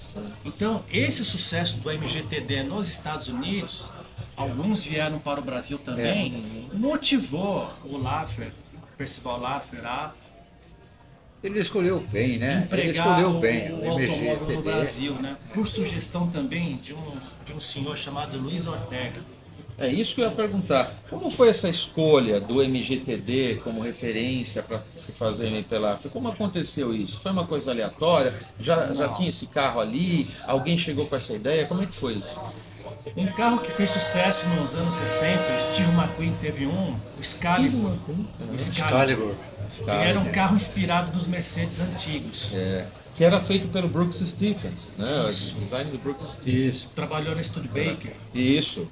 Então esse carro fez um relativo sucesso nos Estados Unidos. Ele sinalizou que essa tendência poderia acontecer no Brasil também. Porque o bug californiano fez muito sucesso nas praias brasileiras. Então existia uma observação do que acontecia nos Estados Unidos. Mas o agente de patentes da Laffer, que se chamava Luiz Ortega, ele que teve a percepção de constatar que o entre-eixos do Fusca e do MGTD eram quase idênticos. Então, ele sugeriu usar o MGTD como base para o projeto do MPLAF. E entrou o Antônio Demitri também na história, porque ele trabalhou no desenvolvimento do orelhão. Ele era uma pessoa muito entusiasmada. Ele faleceu recentemente. Eu tive ótimas conversas com ele, conversa com o filho dele. Eu também cheguei a conhecer. Uma pessoa muito querida. Foi no lançamento do livro do MP, assim como o Percival. Porque o Demitri lançou um livro, né? Sobre a trajetória dele, né? Lançou. Eu tenho esse livro, autografado por ele. E eles desmontaram um MGTD que pertencia a um funcionário da Laffer. Então foi um funcionário da Laffer que tinha um Funcionário da Laffer, João João Arnaud. Ele chegou um dia com um carro que era da esposa, que se chamava Ivone. E aí a Laffer comprou esse automóvel. Ela também comprou um Fusca, se não me engano, na Cibramar, que era uma concessionária em São Paulo. Em 28 dias eles conseguiram fabricar o protótipo. Eles dormiam na fábrica, uma equipe de 7, 8 pessoas. A esposa de um dos funcionários teve filho nesse período e a pessoa continuou trabalhando no protótipo. Coisa de paixão, você percebe a paixão? paixão. Vai onde você dormir numa fábrica, vai ser processado a fábrica. O Demitri que deu a notícia, ó, seu filho nasceu. E o Demitri Nossa, relata a emoção que ele teve de conduzir o carro para o salão do automóvel. O que é legal também, para quem puder, a gente está no mundo da inteligência artificial. Você faz uma pergunta hoje, a inteligência artificial escreve a história na hora para você ler tudo mastigadinho. Mas o que é legal, que eu fiz isso quando eu criei o site do MP, já tem 25 anos. 25 anos. Site de 2001, você digitava MPLAFER no Google, não tinha resultado. Aí começou a ter resultado, apareceu um site mplafer.com do jornalista carioca o João Saboia. Era muita foto e pouco texto. E aí eu tive a ideia de... Eu vou fazer um site sobre MP também, porque surgiu no comecinho da internet, tinha a internet gratuita, o Wiki. Você lembra do Wiki? Sim, lembro. Depois mudou para Internet Generation, mas era internet gratuita. E tinha um sistema chamado HPG, Homepage Gratuita. E eu registrei mplafer.hpg.com.br. Postei uma foto do meu carro, um breve texto. E tinha uma novidade nesse site, que era o protótipo da rede social. Tinha um guestbook, livro de visitantes. Quem visitava a página podia escrever esse livro. E eu comecei a receber muita visita. Poxa, desenvolve o site, eu queria saber a respeito disso assim, assado. E eu vi um potencial para desenvolver um site a partir disso. Eu chamei um primo meu, René Sarli. E quero chegar no ponto. Eu comecei a garimpar antigas revistas 4 rodas. Como eram bem escritas aquelas revistas 4 rodas, revista Auto Esporte. Tinha um jornalista chamado Expedito Marazzi. Expedito Marazzi. Testou o MPLAFER, tranquilizou o Percival. O Percival perguntou: o que você achou do carro? Fica tranquilo, seu carro vai vender bem. Sabe? Então, existia uma cordialidade entre jornalistas e fabricantes. As pessoas se conheciam e foi muito gostoso poder reproduzir parte dessas reportagens no site. E aí o site foi crescendo.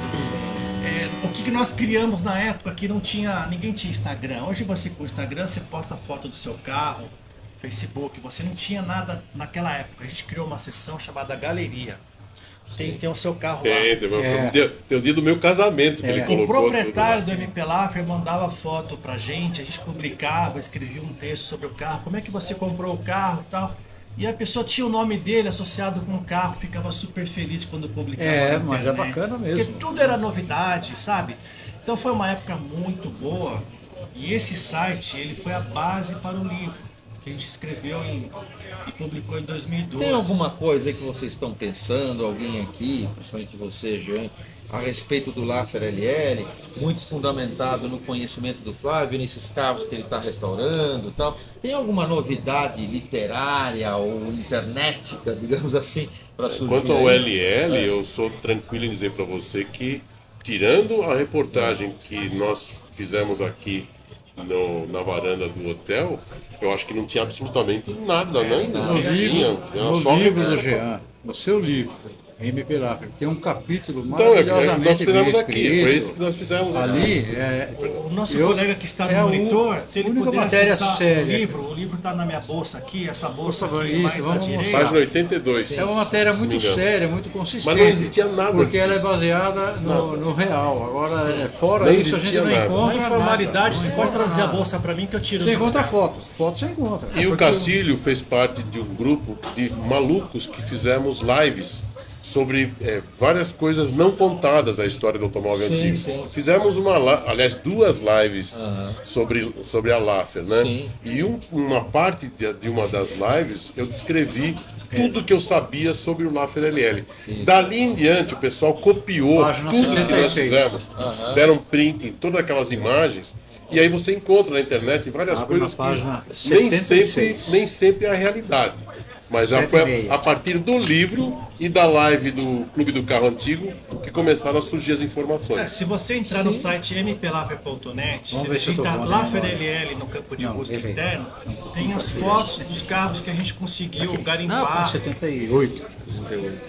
Jean, Você consegue dar um zoom aqui?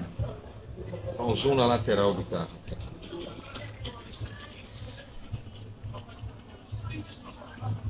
Tá aqui o Laffer LL. Põe o papel que ele me deu no saguão, tem um papel que eu rabisquei no painel do Laffer aí. tem. virando na Na página página. seguinte. Ele falou, me dá esse papel. Eu falei, escuta, mas isso aqui é o papel de Mais um. rascunho, isso aqui, Aqui são as cambotas de Precisa madeirite. virar por causa do reflexo. montando clay. Baixo. Aqui são as cambotas de madeirite que eram usadas para você compor a primeira carroceria em argila. Isso, era um clay. No Clay, final, né? fazer o clay no final. Bacana. Ela mostra o E- papelzinho. No desenho. O papelzinho que ele falou, no esboço vou do- ficar com esse do papel. Flávio. Imagine isso, gente. Isso aqui era um papel que estava lá em cima, Do reflexo. Tá no em cima livro. da mesa. Baixa reflexo, Patrícia. Virou história, meu amigo. Isso foi desenhado a 50 metros desse estúdio em 2011. 2011. E a partir daí que surgiram algumas publicações de internet, mas tudo com base no livro e na live que nós fizemos no Clube do Carro Antigo. Antes disso, era nada, não tinha Ok. nenhuma notícia de Laffer LL. Perfeito. Tem uma Esse coisa. livro, inclusive, eu trouxe para ser sorteado. Não sei como é que vai ser. Olha, É com o Ricardo. que coisa Com o incrível. Ricardo. No com o grupo Ricardo. depois, é no grupo só. Então tá bom. Tem uma coisa também que vocês dois precisam falar. Diga. O LL é um carro tão exclusivo e personalizado que ele A placa. saía com a placa do lado, com o nome, O nome do primeiro proprietário, do primeiro proprietário. Não é? Ele saía da fábrica Uma com placa dourada Ah, sim. no painel que citava qual era o número do veículo, né? Laffer LL 01, 02, 03, e era gravado o nome do proprietário nessa placa dourada Sim. e ficava no painel. Então, alguns veículos ainda mantêm, outros, quando foram vendidos pelo meio do caminho, foram removidos. Mas nós temos um aqui que tem. Bom, uma- nós estamos essa falando, placa. nós estamos tratando então Esse é do um- mais luxuoso automóvel Não tinha nada já parecido, nada projetado parecido. no Brasil. Nada Sem dúvida, parecido. sem dúvida. Porque em nenhuma época Ah. nós tivemos um carro de Nominal, tão alto assim. valor. Não tem É, dúvida. Eu acho que a gente tem que alguma, fazer né? menção para outro carro que está aqui bem representado, o Concorde. Também está fazendo sem dúvida. 50 anos. Nós temos 3 eventos aqui, né? Usa Concorde, Laffer. a mecânica do Ford Isso. Galaxy. Isso. Ele é uma espécie de um MP Laffer Bombado. anabolizado, né? E também era um carro luxuoso, um carro... E olha, e com relação ao Concorde, eu tive uma experiência pessoal que eu fui entrevistado num comparativo entre o Concorde e o Excalibur americano. Foi lá em Campos do Jordão, há muito tempo atrás. E eu tive a oportunidade de comparar os dois carros e o brasileiro é melhor. Olha só. É melhor e mais bonito, né, o Concorde, porque nós estamos falando de neoclássicos, né? São carros inspirados em carros do passado, né? O Excalibur mais especificamente no modelo da Mercedes, né? A partir de um projeto do Brooks Stephens, que tem uma relação, o Brooks Stephens, com o Brasil, porque o nosso Aero 2600, o Aero Willys 2600, foi um projeto originariamente Brooks Stephens. Brooks Stephens. Né? É aí desenvolvido pelo Roberto Araújo, né? Exatamente. Aqui tropicalizado pelo Roberto Araújo no Brasil. Enfim, gente, o que nós estamos dizendo aqui, o que nós estamos abordando aqui hoje, é um carro talvez o mais exótico de todos que já foram feitos no Brasil, dentro daquele ecossistema de fabricantes efetivos, e não só carros foram feitos protótipos e tal. Então lá a FRLL, dentro dessas iniciativas mais consistentes, né, mais empreendedoras, com maior poder, né, de fabricação, de colocação no mercado, lá a FRLL é o mais importante. Porque o Concorde era um carro feito realmente em escala artesanal, né, Jean? O Concorde era um carro... Quantos Concordes? Você lembra de quantos Concordes foram feitos? Se eu não estou enganado, foram 25 Concordes 25? Bom, mais não é uma produção pequena. Ele era construído pela família Storani, na cidade de Jundiaí. E a própria família está aqui em Águas de Lindóia, nesse encontro, nesse evento. Porque nós tivemos carros mais exóticos ainda, como o Verdenbach, né? Feito pelo, se não me engano, avô do Lobão, do roqueiro Lobão. Olha né? só, eu sabia. O Verdenbach, ele era meio figura carimbada aqui durante uns tempos em Águas de Lindóia. Como não deu tempo de eu visitar ainda a atual exposição, nem sei se ele está por aqui. O Verdenbach é um carro interessante, que usa uma mistura de mecânicas e influências de estilo, etc. e tal. Deixa eu só fazer um adendo, já que a gente está falando de outros carros exóticos brasileiros, pegando esse gancho aqui do La FRLL, quando foi comentado sobre a ergonomia, né, do MP, que é melhor do que o MG TD original para pessoas de grande estatura como você e tal, eu cheguei a visitar a metalúrgica Bola, que era o nome da empresa que fazia a réplica do Jaguar XK120. E aquele carro era mais bonito do que o XK120 original, porque eles usavam a mecânica Opala também, só que como a bitola era maior, o carro era largado, ficou mais bonito do que o original. Né? E aquele carro é tão bonito. Lindo, né? Tem uma foto de um Jaguar XK120, não da Bola, mas feito pelo Nicolete de Tapetininga. Sim. Agora eu não sei, não lembro exatamente em que página. E eu tive o prazer de dirigir esse carro. Aqui tem uma foto do Excalibur, não sei se dá pra... Vamos ver se consegue. Consegue fazer um zoom aqui, pessoal? Um momentinho só aqui. Sempre um pouquinho mais baixo. Pode encostar o livro, é melhor, fica mais estabilizado. Esse aqui, ó. Tem que subir um pouco. Sobe. Esse é o Excalibur, tem uma foto pequena dele aqui.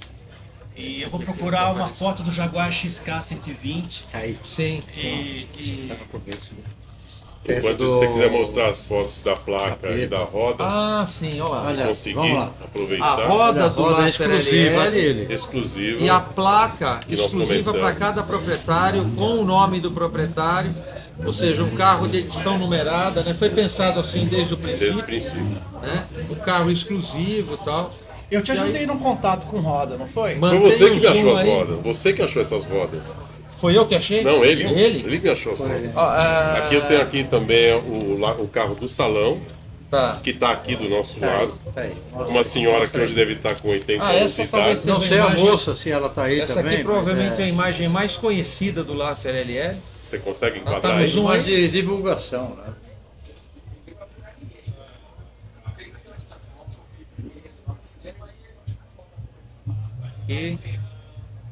E E por último tem o painel. Beleza. Tem uma foto do painel aqui no meio também. Painel Tem no o painel. meio. Esse é esse aqui. Esse é Esse aí. aí, esse aí. Esse é o painel digital que tanto nós Que tanto nós falamos que é comentamos impossível. aqui.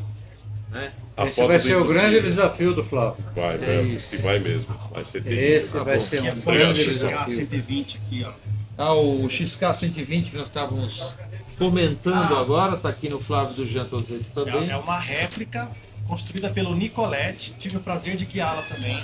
Aqui do lado tem o protótipo número 1 do MP Tá Laffer. liberado aí.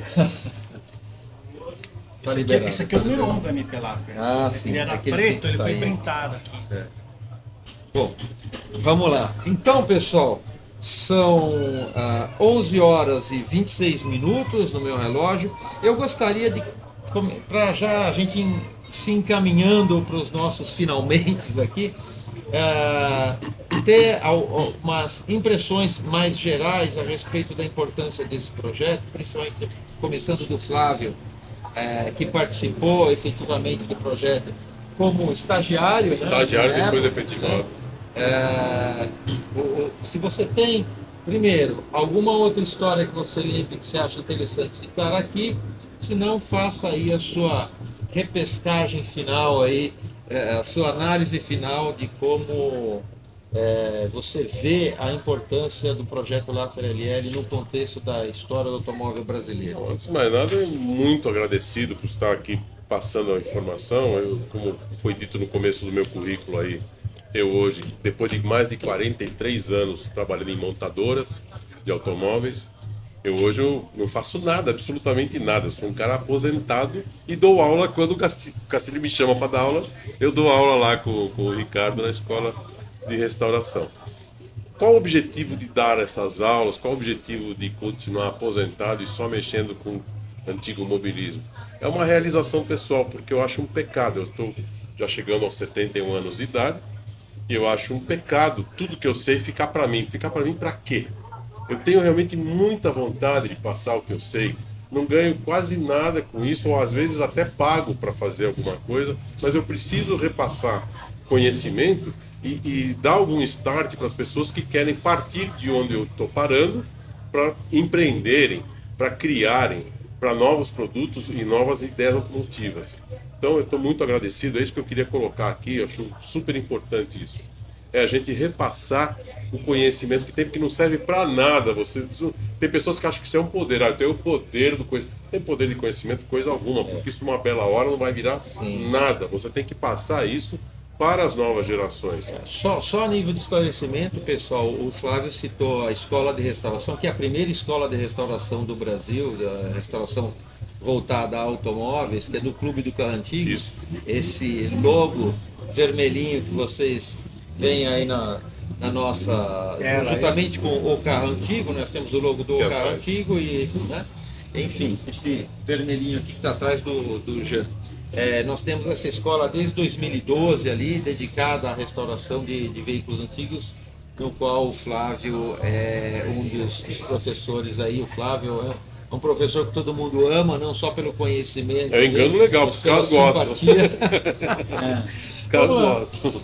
Jean, suas palavras derradeiras aí a respeito de tudo que você pensa aí do projeto do Laffer LL e no contexto histórico dele. O Laffer LL, vamos falar a verdade, ele não trouxe dinheiro, não trouxe divisas para a Laffer, tá? Não trouxe. Ele trouxe, vamos falar assim, financeiramente ele foi um prejuízo, vamos dizer. Sem dúvida. Tem que falar a verdade sobre isso. E eu faço a pergunta, e daí? Tá? Ele pôde sair do papel porque a Laffer tinha uma rentabilidade muito grande na sua principal atividade, que era projetar, fabricar, vender, exportar móveis. Então, às vezes, você que está assistindo a gente, você tem um sonho de fazer alguma coisa, como eu já tive um sonho de escrever um livro. Eu tinha uma necessidade de fazer uma coisa diferente na minha vida. Eu não queria só ser um arquiteto numa cidade pequena, que eu tive uma vida boa como arquiteto na cidade de Paulínia, fiz os meus projetos, chegou num ponto da minha vida assim, e daí? É isso? É daqui para sempre a mesma coisa? Eu resolvi escrever o livro e teve gente que me perguntou, o que você vai ganhar escrevendo esse livro? eu não tinha percepção que eu ia ganhar alguma coisa. Eu queria pelo menos tirar o custo da gráfica. Eu fiz as contas de quantos livros eu teria que vender para pagar a gráfica, que custou um Renault Sandero 0 km para mim. Felizmente eu consegui muito mais do que isso, tá? Sem pensar em dinheiro, tá? Eu fui lá e fiz. Esse livro me colocou numa segunda carreira. Hoje eu posso dizer que eu sou um escritor profissional, eu sou pago para escrever.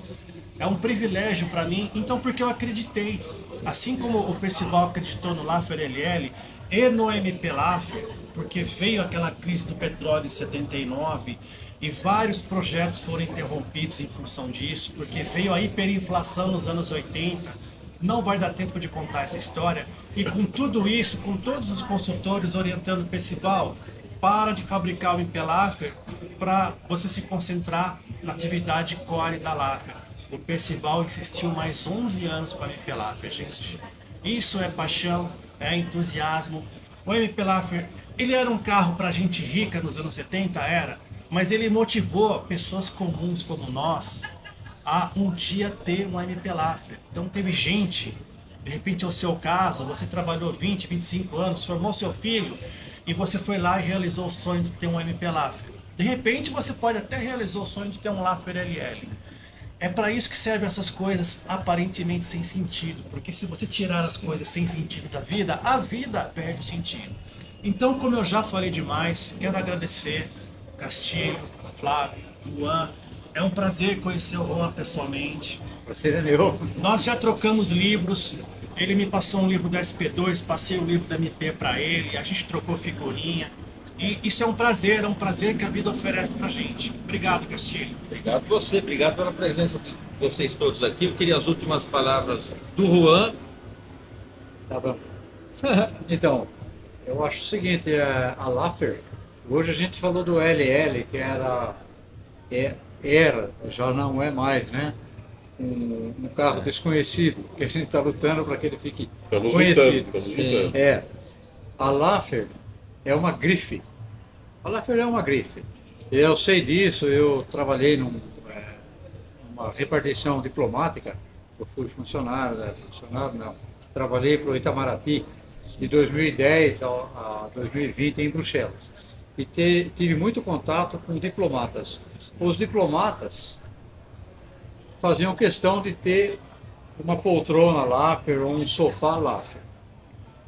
É uma grife, é muito mais do que um simples móvel. E os automóveis Laffer, seja o MP ou seja o LL, também eles têm um valor agregado de ter a grife Laffer. E nós aqui, todos nós sem exceção, sabemos da responsabilidade que nós temos de perenizar a história. A gente tem uma obrigação moral de repassar os conhecimentos que a gente tem para os demais. Nós somos obrigados a perenizar a história que a gente está vivendo. Por escrito, a gente escreve. Por que é que a gente sabe de onde a gente veio?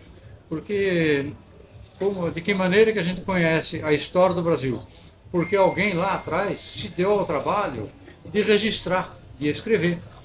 E nós estamos no setor automobilístico, a gente está tentando repassar os nossos conhecimentos e eu espero, francamente, de coração, que pelo menos uma parcela dessa moçada aí, dessa nova geração, se sensibilize e tenha essa paixão para continuar a manter viva essa história do automóvel brasileiro, particularmente o automóvel brasileiro, que estava se perdendo, não tinha memória. Então, felizmente a gente tem aí o Jean Tozedo, que fez esse trabalho maravilhoso. Esse livro é uma obra de arte, tá? São pessoas assim como o Jean e outros, né? Até eu entrei no clube, né, dos escritores, para perenizar a história, mas particularmente a história do automóvel brasileiro. Flávio, e por que não a gente fazer alguma coisa sobre o LL? Séria, né? Uma cobrança séria. Tá? Vocês Vamos podem ter. fazer isso É até isso aí. 6 mãos. Bom, pessoal, olha só. Se nos outros podcasts aqui nós falamos sobre SP2 e Puma, um verdadeiro trabalho de preservação da história, né? Aqui hoje nós tratamos praticamente de arqueologia, né? Porque Mais ou menos. não é? Mais ou menos. Que foi um verdadeiro. Se tá você sendo- visse o estado que estava aquilo ali, estava Não é? mais ou menos dentro de Não uma é pirâmide. quase Eu tenho arqueologia? foto. Eu tenho. Você está Tava terrível, desenterrando não aí tenho foto. informações que estavam Perdidas. praticamente condenadas a serem sepultadas. A Né? minha satisfação hoje de estar aqui é indescritível. É muito gostoso. Bom, gostaria de fazer meu agradecimento final aqui Eu é que nossos agradeço ao ilustres- aos nossos ilustres amigos convidados aqui, o Jean, o Flávio, o Juan, que são pessoas maravilhosas, assim, e além de saberem o que sabem, vocês perceberam o quanto eles conhecem. É até uma briga aqui, no bom sentido, né? Eu fico meio perdido às vezes, tá, gente? Eu vejo assim, cara, eles sabem tanto e um complementa o que o outro fala. Então, Complementa para o mim, outro. às vezes é difícil, porque eu não sei até onde pegar o assunto e tal, mas às vezes é fácil que eu falo, eles estão falando sozinhos. Daqui a pouco eu saio para tomar um café, eles ficam batendo papo aqui, é muito bacana, né? Então, hoje nós tivemos mais um documento aqui, um documento histórico que vai ficar para a posteridade, principalmente os mais velhinhos aqui, né? Nós três aqui, o Jean não O Jean tá ainda é velhinho caçula assim, aqui, é o garoto. né? É Nós bom vamos- ser caçula numa turma, Pequena sabia? criança. Olha em que ano que eu nasci em 76. Eu tô fazendo 50 anos junto com o Laffer LL. E quando eu fiz verdade, aniversário, mesmo eu não ano. acreditei que eu fiz 50 anos, tá? Mesmo ano. Eu não me sinto com 50 anos. Eu tenho muito entusiasmo, tem muita coisa para fazer pela frente. E quem começa a escrever livro não para, né? É verdade. Você já tem a vontade de escrever o próximo livro, tô achando que vai ser do Laffer LL. E aí, se eu puder ajudar, vai ser um prazer. Vamos fazer. Vamos fazer. Deixa eu só ver se tem alguma pergunta que alguém fez aqui que eu não estou sabendo, que eu me esqueci, eu tô vendo agora aqui. Não. Eu acho que não. Laffer LL, deixa eu ver aqui. Não. Pessoal, agradecimento final a todos vocês que nos acompanharam aqui pela EBOA TV na nossa 11ª edição do Encontro Brasileiro de Autos Antigos de Águas de Lindóia, o tradicional Encontro de Águas de Lindóia, na sua 11ª edição, com o Laffer LL fazendo 50 anos. E obrigado por ter acompanhado esse verdadeiro trabalho de arqueologia aqui dos nossos ilustres convidados. Obrigado, né, aos amigos aqui presentes que tanto contribuíram para esse documento, porque a nossa ideia, a nossa intenção é que isso seja mais um documento para incentivar aqueles que queiram entender um pouco mais dessa parte histórica, exótica da nossa história, que é o Laffer LL, e tocar isso para frente e pesquisar, garimpar, né, mais informações sobre ele aí. Então vamos lá. Pessoal, um abraço a todos aí e até o nosso próximo podcast, que será Autolatina. Quer saber mais sobre os cursos da Escola de Restauração de Veículos Antigos? Nos chame no WhatsApp